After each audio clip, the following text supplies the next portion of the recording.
오늘은 예배 시간이 좀 이렇게 길어져 가지고 많이 도와주셔야 됩니다. 또 이렇게 설교를 지금 했던 것보다 반절은 짧게 해야 또 성찬식을 할 수 있기 때문에 이렇게 반응을 좀 잘 해주세요.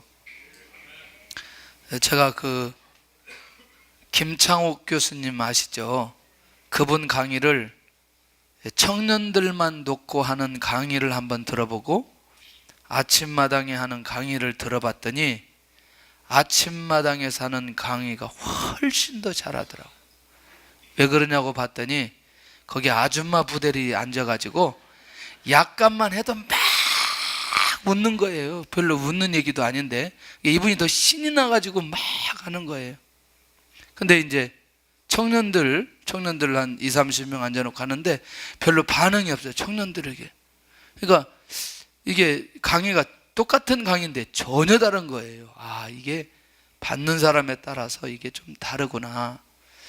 그런데 이제 제가 몰랐어요, 그거를. 그랬더니 지난번에 그 김정훈 교수님이라고 하는 아주 유명한 사람인데 머리 이렇게 파마하고 난 이후에 인생이 바뀌어진 사람인데 그분이 그러는 거예요. 자기가 처음에 이렇게 강의하러 아침마당에 나갔더니 갑자기 막 사람들이 막 웃는 거예요. 막.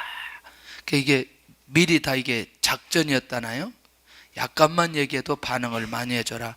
근데 자기가 이제 강의하다 보니까 자기도 모르게 이제 젖어들으면서 의식하지 않고 가게 된 뭐 그런 얘기를 좀 하는 거예요. 그리고 이렇게 앉아있을 때도 얼굴을 좀 밝게 하면 앞에 있는 사람이 좀 좋거든요. 잡아먹을 듯 저를 이렇게 인상 쓰면서 보지 말고 이렇게 오늘 부활주일인데 얼마나 행복한 날이에요. 근데 강대상에 쓰면 그냥 인상 빡 쓰고 막 그러지 말고 편안하게 할렐루야. 나는 이렇게 편안하게 하면서도 또 얼굴이 또 안 펴지는 경우가 있어요. 참 숙제이기는 한데 속으로 그렇지 저런 얘기 그만하지 마 그만하고 빨리 좀 설교 좀 하지 지금 시간도 없다면서. 한번 따라서 합시다. 나의 나된 것은 참 바울 사도를 보면 개인적으로 정말 본받고 싶은 마음이 많이 있어요.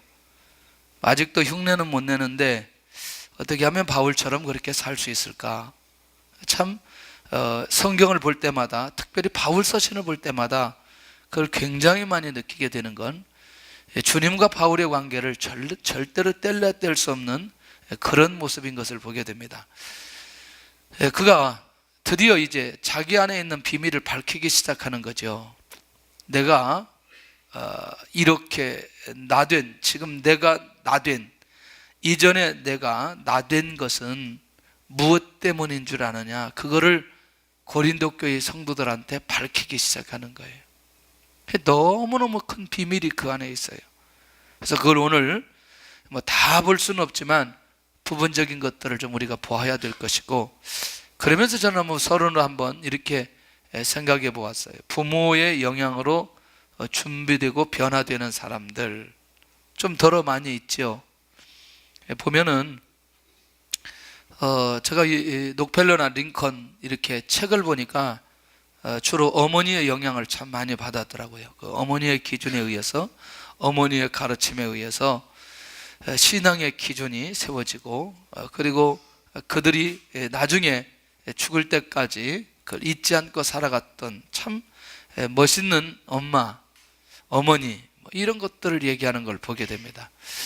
그 다음에 두 번째는 그 스승이죠. 선생님의 영향을 받고 그렇게 이제 변화되고 하나님 인도 받아가는, 참 제가 어느 목사님이 그 웨이노츠라고 하는 외국의 그 상담심리학 박사님을 만나고 나서 자기 인생이 완전히 변화되는, 자기 때문에 10시간, 12시간을 상담해 가면서 자기를 진단하고 그 다음에 자기를 치유하는 현장으로 보내고 그 다음에 자기를 세워가는 이 내용을 보면서 정말 이 선생님, 이 스승님 정말 멋있다. 그리고 그분이 하는 내용 속에 꼭 그 스승 얘기를 꼭 하는 것을 보게 되어져요.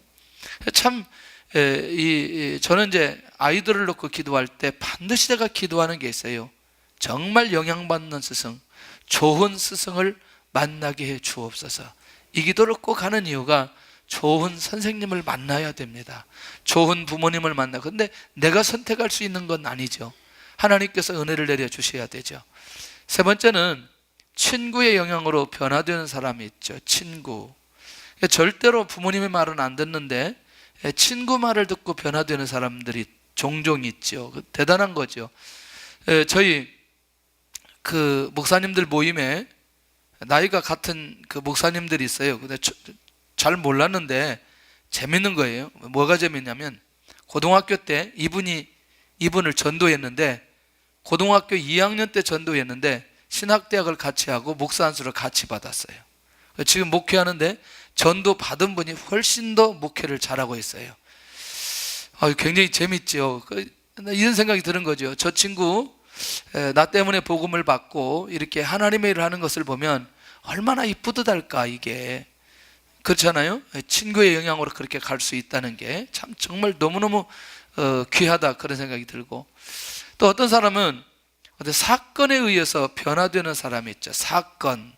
저처럼 중국에서 확실하게 쫓겨나고 갈 수 없어가지고 하나님만 바라봐야 되는 어떤 상황들. 저처럼 이름이 좀 비슷하지만 김기동 집사님이라는 분이 그 목사님 되어가지고 그분이 최창기에 전도에 그 헌신하고 올인하려고 할 때에 주일날 그 차를 타고 가다가 그 사고 나가지고 자기 아내하고 자기 딸하고 완전히 의식을 잃어버리고 거의 자기 상황에서는 죽은 상황인데 하나님께 기도하기 시작하죠. 하나님 정말 지켜주세요. 그럼 내가 하나님의 일을 열심히 하겠습니다. 뭐 이렇게 기도하고 인생이 바뀌어져서 나중에는 전도자가 되어지고 그 다음에 또 나중에는 목회자가 되어지는 어떤 사건에 의해서 변화되어지는. 그러니까 이제 가급적이면 이런 일들이 안 일어나야 되겠죠. 안 일어나야 되는데 이제 저처럼 꼴통들은 꼭 이런 사건들을 통해서 하나님께서 바꾸게 하시는 것을 보게 됩니다. 고집이 센 사람들, 자기의지가 강한 사람들은 항상 이런 것들을 통해서 이제 변화를 주지요. 다섯 번째는요, 이런 환경을 통해서 변화된 사람들 있죠. 환경을 통해서. 대표적인 인물이 누구냐면 모세죠. 모세 같은 경우에는 하나님의 환경을 이렇게 만들어 가신 걸 보게 됩니다. 자기도 모르게 그 환경에 들어가다 보니까 하나님을 찾지 않으면 안 되고 하나님의 임재를 경험하지 않으면 안 되는 그런 상황들. 조금 더 가보면요, 이제 그 많은 지식을 우리가 습득해서 지식에 의해서 또 변화되는 사람들이 있거든요. 굉장히 중요하죠. 그런데 그 지식 중에 하나님의 말씀에 대한 지식이 우리를 잡을 때, 하나님에 대한 지식이 우리를 잡을 때 또 변화되는 것을 보게 됩니다. 할렐루야. 그러나 잘못된 지식이 또 잡을 때에는 굉장히 어렵죠. 이건 쉽지 않은 상황이 벌어지는데 이건 절대로 우리가 하나님 앞에서 이건 가려서 하나님은 또 받아가 볼 필요가 있겠다. 여러분들요, 제일 놀라운 건 제가 이런 경험이 있어요. 신학을 막 시작을 했는데 신학 서적들이 서점에 너무나 많이 있는 거예요.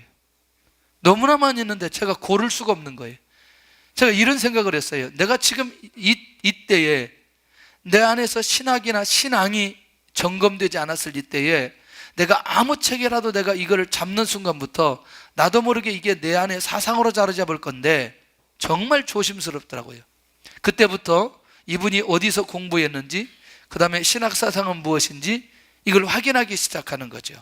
그리고 내가 지금은 분별할 수 없으니까 일단 노선이 분명한 책을 우선 시작하고 나중에 좀 성장되었을 때는 이제 이런저런 책을 다 보아도 괜찮더라고요. 그런데 이 기준이 없을 때는 책 한 권 읽고 거기에 완전히 올인하는 경우 있죠.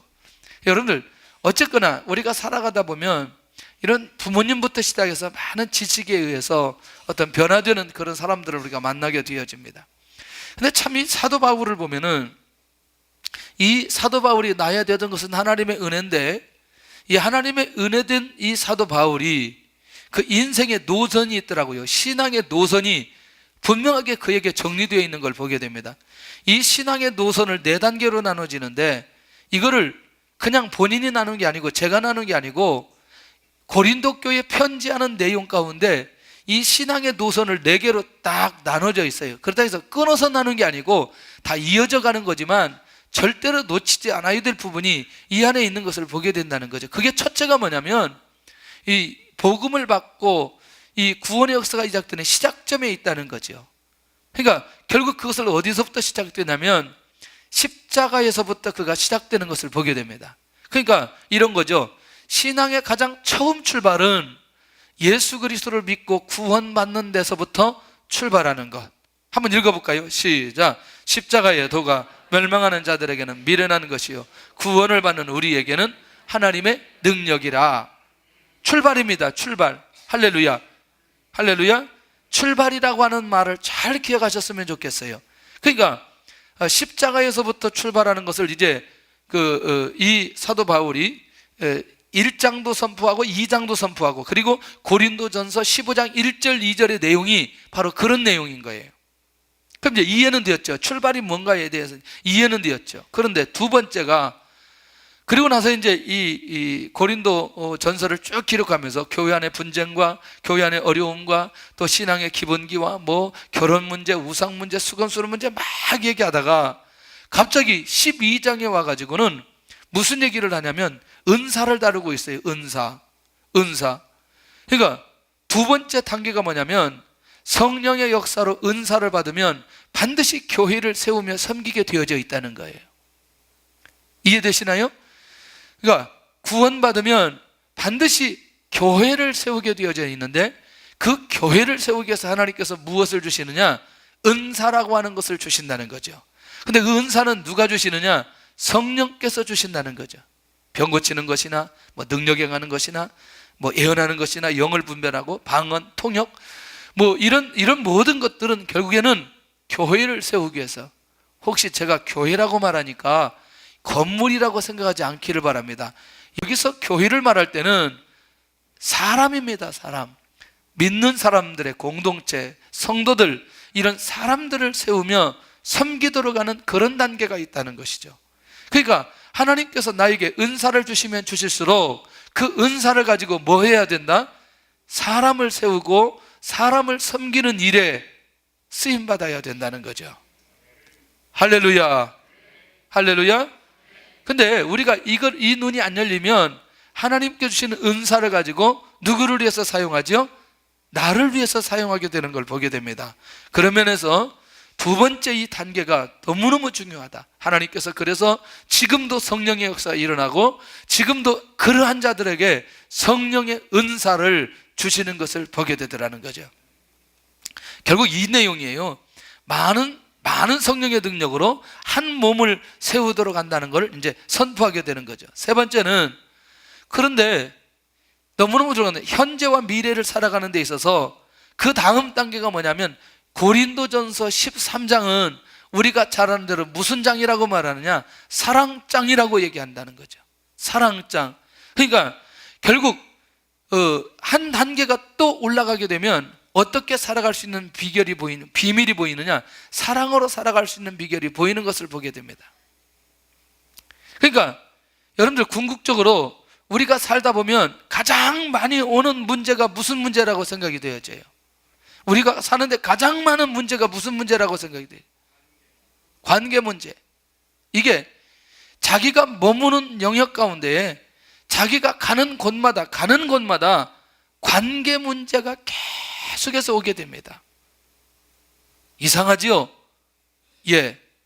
결혼하면 그런 문제가 없을 것 같은데 결혼하는 순간부터 복잡한 관계가 시작되는 거죠. 할렐루야.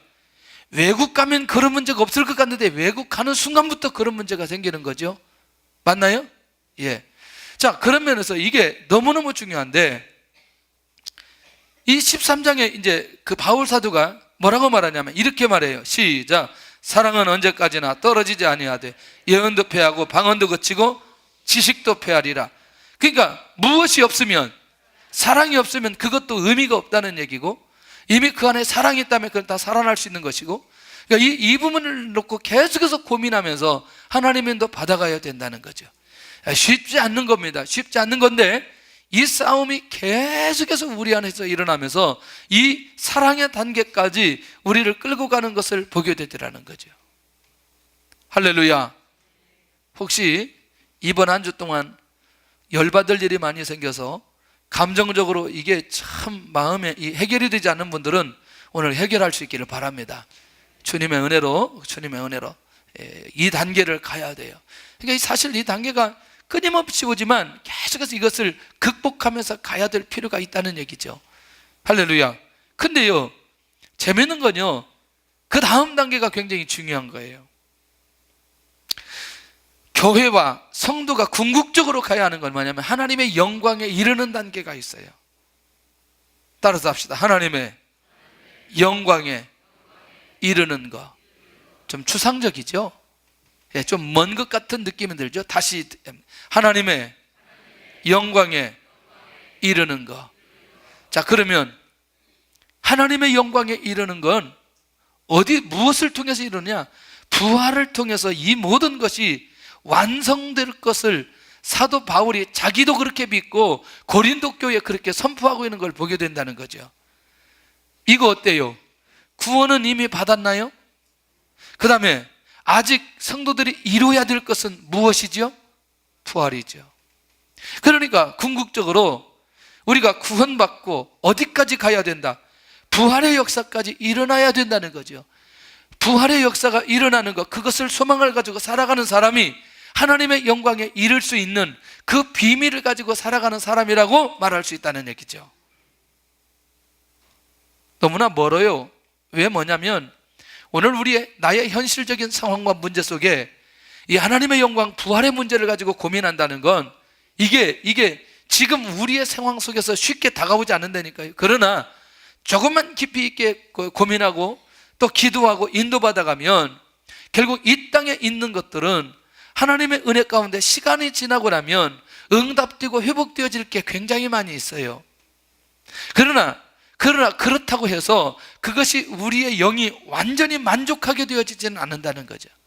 정말 하나님의 영광에 이르는 이 부활의 감격과 부활의 기쁨, 부활의 능력, 부활의 은혜를 경험하는 이 단계까지 간다면 이건 새로운 것으로 우리를 인도함을 받게 되는데, 이게 뭐냐? 하나님의 영광에 이르는 것이다, 이렇게 말할 수 있다는 것이죠. 우리 안에 이 소망을 가지고 살아갈 수 있기를 바랍니다. 이 눈이 누가 열렸느냐? 사도 바울이 눈이 열렸고, 그래서 그는 이곳을 향해서 계속해서 달려가고 그것을 알지 못하는 고린도 교회들에게 이 눈을 열어주는 것을 보게 됩니다. 너무너무 정확하게 이 눈을 열어서 하나님의 영광에 이르는 것이 무엇인가를 명확하게 보여주신다니까요.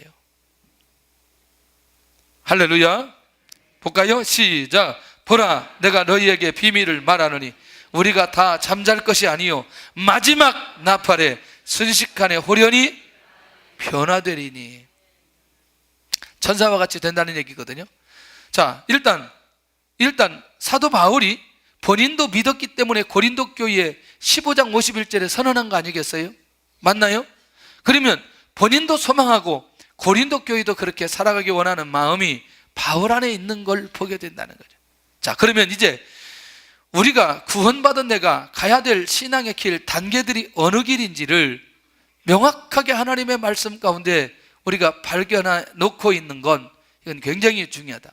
목적지가 보이고 그 목적지를 향해서 달려가는 사람은 절대로 힘들지 않아요. 할렐루야. 그러나 목적지가 없는 사람은 항상 매일매일 삶이 피곤하고 힘들고 어렵다는 것을 보게 됩니다. 좀 빨리 가겠습니다.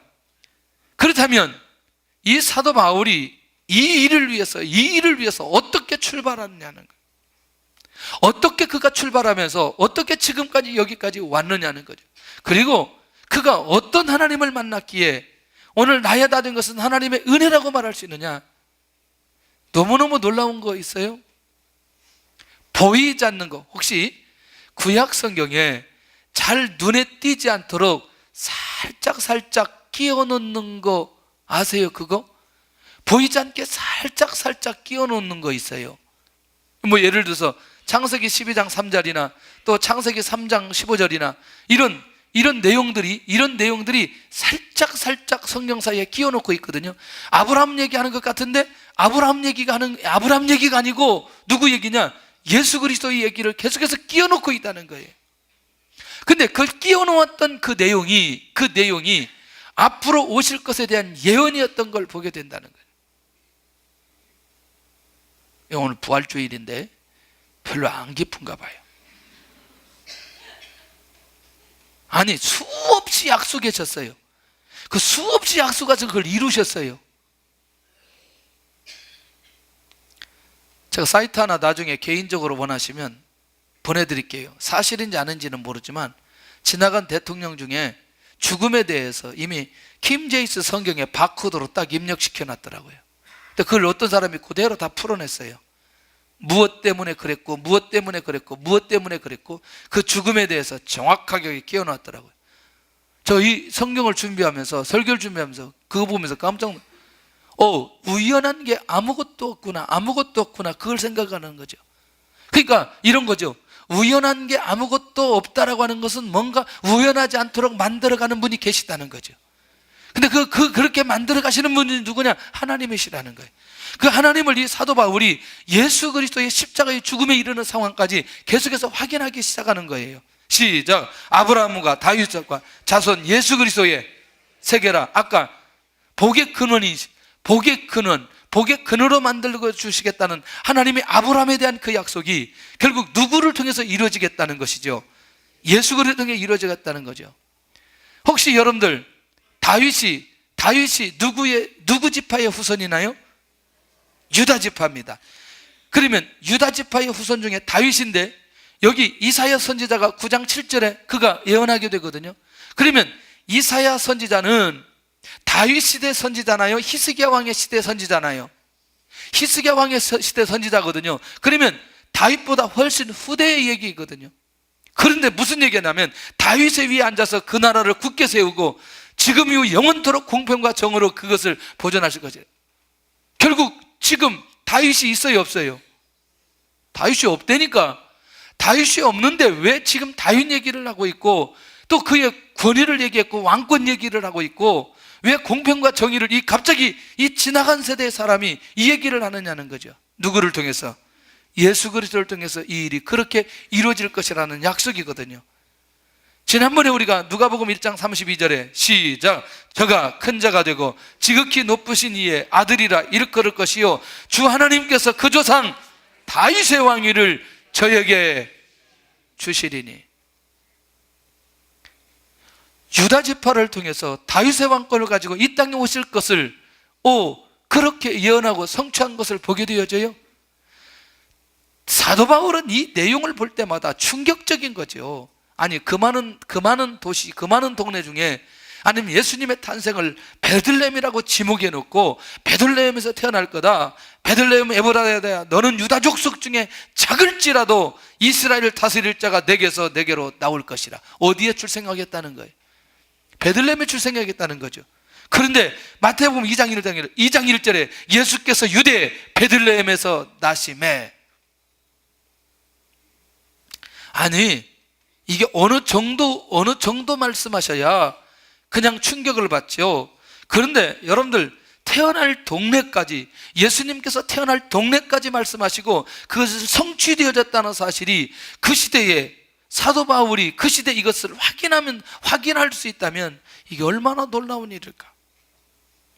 그러니까 이런 예언과 성취를 바라보면서 일단 하나님의 절대 주권 앞에 엎드릴 수밖에 없는 거죠. 그리고 그 모든 것들이 누구를 통해서 주어지느냐? 예수 그리스도를 통해서 주어지는 거죠. 더 중요한 건 누가복음 보면서 우리가 처녀의 몸에서 잉태된 것을 예언했는데 보라, 처녀가 잉태하여 아들을 낳을 것이요 그 이름을 임마누엘이라 하리라. 신약의 성취는 다윗의 자손 요셉이라는 사람과 정혼한 처녀에게 이르니 그 처녀의 이름은 마리아라. 자, 결국 이런 내용들도 마리아를 통해서 잉태될 것까지 예언하시고 성취해 주셨다. 근데 다섯 번째가 보면 더 충격적인 거죠. 고소하는 자들 앞에서 예수님이 침묵하실 것을 예언하셨어요.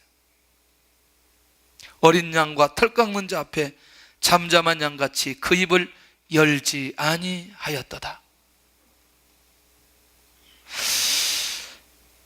아니 마가복음 15장에 가서 보니까 그냥 빌라도가 신문할 때 예수님께서 아무 말도 하지 않은 게 그냥 할 말이 없어서 아무 말이 안 했나?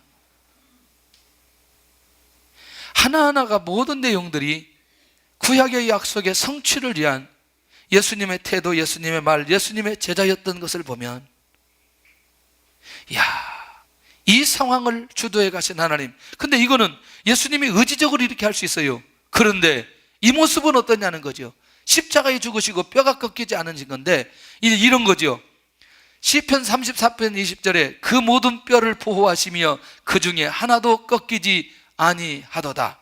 자, 이것만 보면 우리가 이해가 안 되는데, 이 내용을 보면 이해가 되는 거죠. 군병들이 가서 예수와 함께 못 박힌 첫째 사람과 그 다른 사람의 다리를 꺾고, 누구도 꺾어야 되는데, 예수님도 꺾어야 되는데, 예수님께 이르러서는 이미 죽은 것을 보고 다리를 꺾지 아니하고. 어때요? 그냥 꺾지 않았다는 의미가 아니고 절대로 뼈가 꺾이지 아니하실 것을 하나님이 약속해 놓으셨기 때문에 예수님의 다리는 꺾어지서는 안 된다는 의미지요. 자, 이런 단순한 것 하나하나까지도 철저하게 하나님께서 말씀하신 그것이 예수님의 삶 속에 이루어진 이 엄청난 사실을 바라보면서 사도 바울이 하나님이 누구인가를 알아가기 시작하고, 하나님의 은혜가 어떤 것인 것을 고백하기 시작하고, 그가 하나님을 만나는 순간부터 일반적인 하나님이 아니라는 사실을 기억하면서 자기 인생이 하나님에게 집중할 수밖에 없는, 그 예수 그리스도 앞에 집중할 수밖에 없는 이런 비밀들이 그 안에 일어나고 열려지고 고백하고 있는 걸 보게 되더라는 거예요. 구약의 비밀은요, 신약의 성취를 위한 것이라는 사실을 알게 되어지는 거예요. 성경을 좀 많이 보셔야 되잖아요. 할렐루야. 그러니까 이게 숨어 있어요. 이런 말씀들이 숨어 있어요. 기가 막히게 숨어 있어요. 이상하죠, 여러분들? 내가 위로받아야 될 때는 계속해서 위로받는 말씀만 나오나요? 예. 또 내가 응답받아야 될 때는 응답받는 말씀만 나오나요? 예. 제가 깜짝 놀랐어요. 혹시 여러분들 그 유명한 두레마을의 김진홍 목사님 아시나요? 이분의 설교를 들어보니까 굉장한 비밀이 하나 있더라고요. 비밀보다도 이분이 이제 그 옛날에 청계천에서 뭐 이렇게 저렇게 운동하다가 잡혀 들어갔어요. 잡혀 들어갔는데 너무너무 추운 거예요. 너무너무 추워가지고 이게 잘 수가 없는 거예요. 추워가지고. 그래서 뭐 하느냐? 성경책을 딱 들고 불만 찾아다니는 거예요. 불자만. 근데 성경에 불에 대한 내용이 너무나 많이 있고 불에 대한 글자가 너무나 많이 있더라는 거예요. 그런데 기도하는데 그 감옥이 춥지 않더라는 거예요. 별로 감동이 없어요. 우리는 자기가 경험한 거 외에는 별로 감동을 안 받아요. 죽었다 살아나도 요즘엔 별로 감동 안 받는다니까. 한 100억 정도 떨어졌다면 감동을 받아요. 할렐루야. 굉장히 신기해요. 지금 관심 우리가 다 거기에 있기 때문에. 그러니까 신약을 보면서 뭐냐면 구약의 약속이 성취됨을 확인하게 되는 걸 보게 된다는 거예요. 좀 도와주세요. 너무 하시는 것 같아요. 지금 설교 빨리 해야 되는데 반응이 없으니까 설명을 또 해야 되는데, 그러면 시간이 길어지고 좀 도와달라니까요.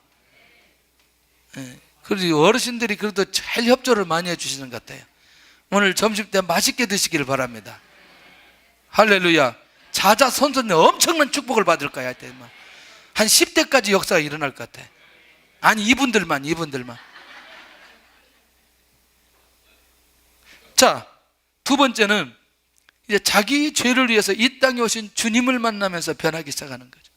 그러니까 약속이 약속되고 성취되어지는 하나님의 궁극적 계획을 바라보면서 이 안에 놀라운 변화가 일어나는가 하면, 두 번째는요, 그분이 진짜 나를 위해서 오셨다는 거예요.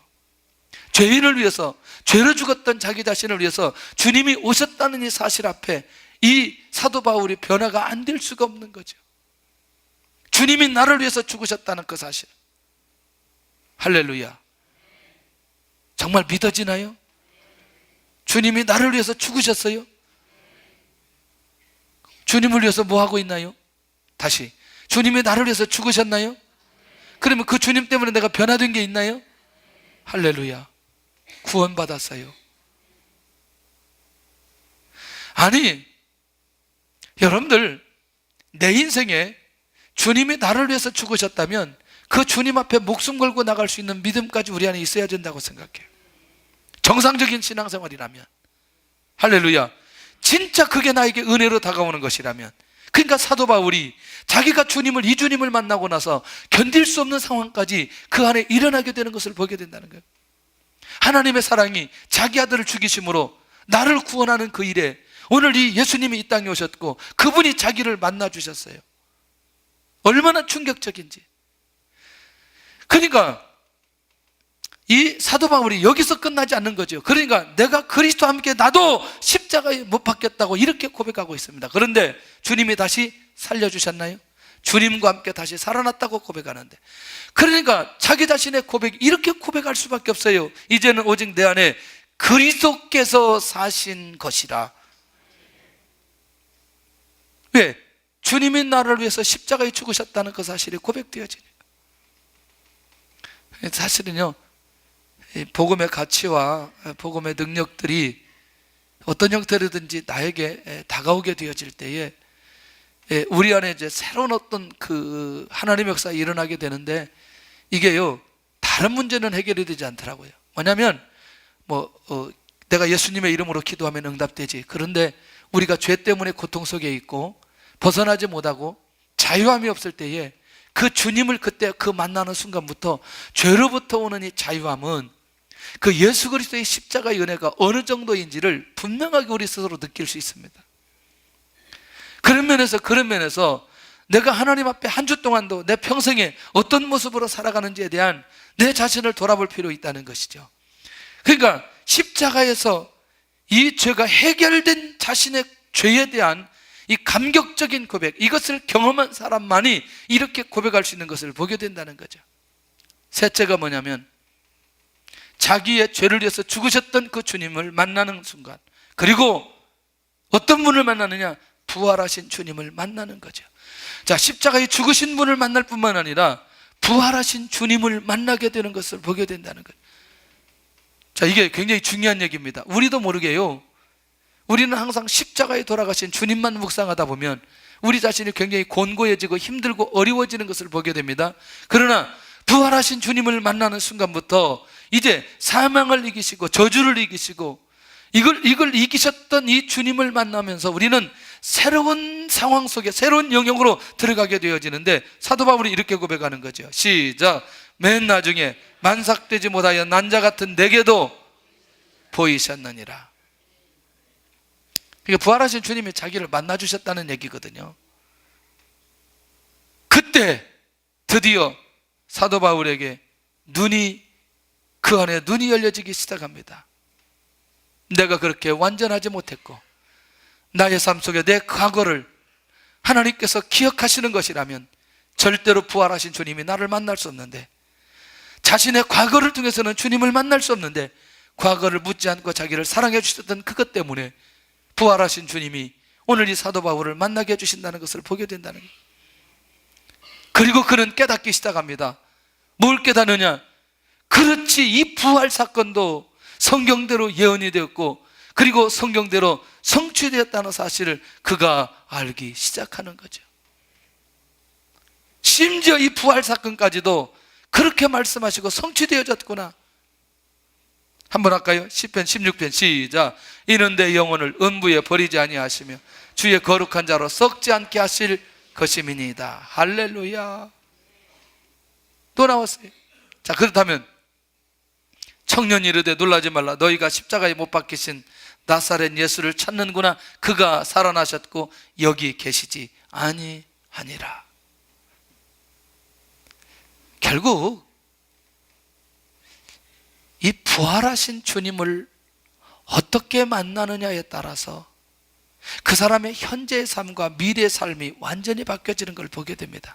자, 그러면 부활에 어차피 소망을 두고 간다고 얘기했고, 오늘 현실을 사는 우리가 지금 내가 하나님 앞에 응답받아야 될 내용이 이 안에 있다고 한다면, 부활하신 주님이 오늘 나의 이 현장 속에 나타난다면, 오늘 이 부활하신 주님이 내 삶 가운데 역사해 주신다면, 이 문제, 죽음을 이기시고 부활하신 그분이 내가 가지고 있는 이 문제 해결 못 하시겠나?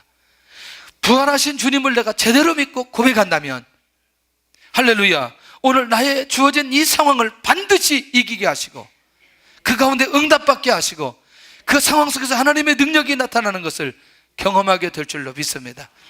그러니 부활하신 주님을 바울이 만난 것처럼, 바울이 고백하는 것처럼 우리도 그렇게 고백하고 인도받아가야 될 필요가 있다는 거죠. 그런데요, 뭘 발견하느냐?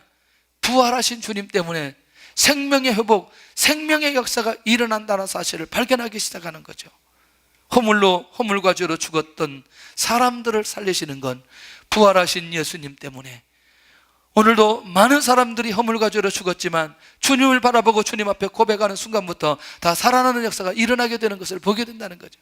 가장 먼저 사도 바울 자신이 허물과 죄로 죽었던 자기 자신이었다는 사실을 고백하면서 에베소 교회 성도들에게 이 고백하고 있는 것 아니냐는 거죠. 그런데 그분이, 그 예수님이, 그 부활하신 분이 허물로 죽은 우리 주님과 함께 우리를 살려주셨다는 사실이죠.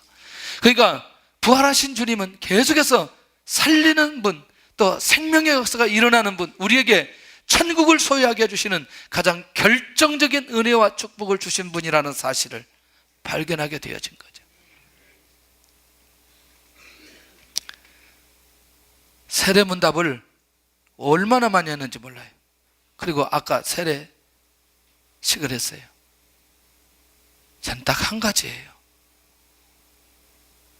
많은 것은 지식이고 정말 내가 하나님의 말씀을 믿고 예수님 나의 구주로 믿느냐, 예수님이 나의 누구라고 생각하냐, 예수님 믿으면 어디 가느냐, 난 너무너무 중요하다, 난 본질이라고 생각해요. 이 사실에 대한 흔들림이 없으면 자기 인생의 삶에 흔들림이 없어요. 할렐루야. 그러니 자꾸 주님이 원하는 사람으로 변화되어 가는 것을 보게 된다는 거죠. 드디어 왜 주님이 자기 자신을 살려주셨는지 여기까지 확실하게 확신을 갖게 되어지는 것을 보게 되는데, 여기서 끝나지 않습니다. 이것을 경험했던 사도 바울이, 변화됐던 사도 바울이 이 은혜를 여러 세대에 나타내기를 원한다는 사실까지도 알게 되는 거죠. 한 곳에 머무르지 않고, 한 사람에게 머무르지 않고 오는 여러 세대에 이 지극히 풍성한 하나님의 은혜가 흘러내리기를 원하는 마음이 그 안에 있는 것을 보게 된다는 거예요. 그래서 이 사도 바울은 이 엄청난 은혜를 자기만 간직할 수 없어서 에베소 교회와 함께, 고린도 교회와 함께 이 부활의 감격과 이 생명의 역사를 함께 나누기를 원하는 것을 보게 되더라는 거죠. 마지막 네 번째는, 오늘 그렇다면 이 주님을 만나고 나서 의 삶을 살아가는 사람의 그 삶의 목적과 방향은 뭐냐?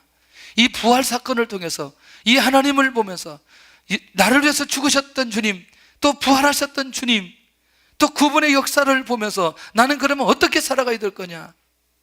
결국 간단한 거죠. 자신의 삶의 목적이 완전히 바뀌어져 버린 것을 보게 된단 말이죠.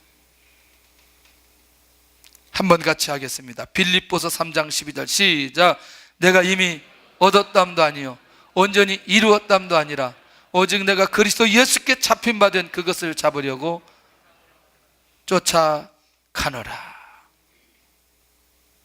어떤 생각이 드시나요? 주님의 은혜를 받은, 부활의 역사를 경험하고 부활의 주님을 만난 사람이 고백할 만하잖아요. 오늘도 주님께 잡힌 바 된 그것을 잡으려고 쫓아가는 그리스도인들이 될 수 있기를 바랍니다. 할렐루야. 결국 이것은 뭐냐면 부활을 증거하는, 또 그렇게 부활을 선포하는, 결국 이 말은 뭐냐면 내가 가지고 있는 이 믿음이 절대로 잘못되지 않았다. 할렐루야. 내가 받은 이 복음이 절대로 잘못되지 않았다. 내가 가지고 있는 소망이 절대로 잘못되지 않았다. 내가 절대로 많은 사람들 앞에 내 인생이 초라한 인생이 아니라는 사실을 사도 바울이 계속해서 밝히고 고백하고 있는 걸 보게 됩니다.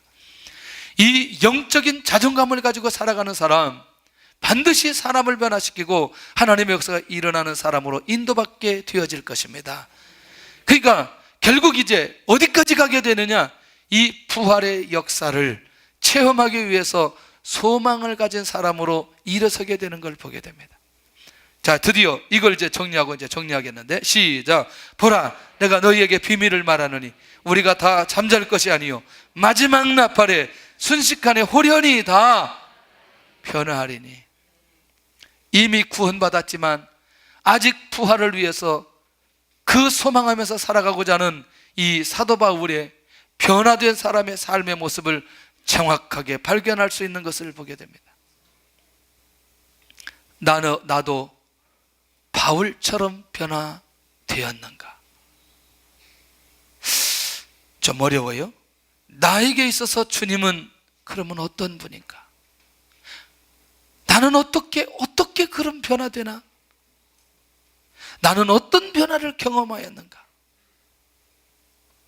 부활하신 주님을 진심으로 믿고 있나?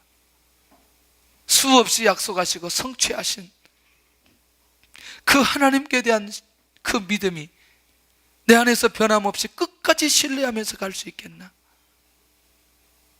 바울 사도처럼 나의 나된 것은 하나님의 은혜라고 고백할 수 있는 그런 신앙으로 회복될 수 있기를 바랍니다.